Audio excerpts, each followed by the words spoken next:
Hetkel siis toimub aasta 2010 kodukokk finaalvõistlus, kuhu said siis edasi 6 kõige paremat,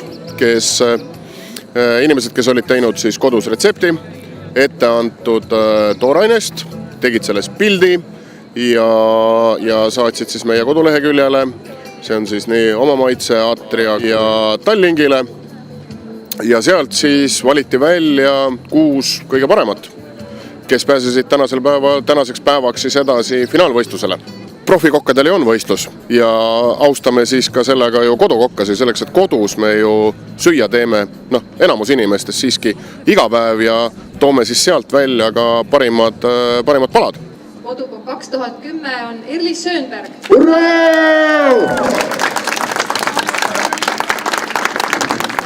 No tegelikult ma nagu väga sükest keerulist asja tegema ei hakanud, vaid tegingi Eesti mehele traditsioonilise sealiha, aga siis võib-olla siis natukene erilisema lähenemisega, ehk siis sinna lisanditena tegin kõrvale nõgese pestot ja soodaleiba ja veel lisaks nagu kirsikastet, et kõik see kokku oligi siis võitu väärt. Number 1 hobisid mul, millega ma tegelen ja meie peres on siis ka pliidieres askeldamine nagu rohkem minu õlgadel.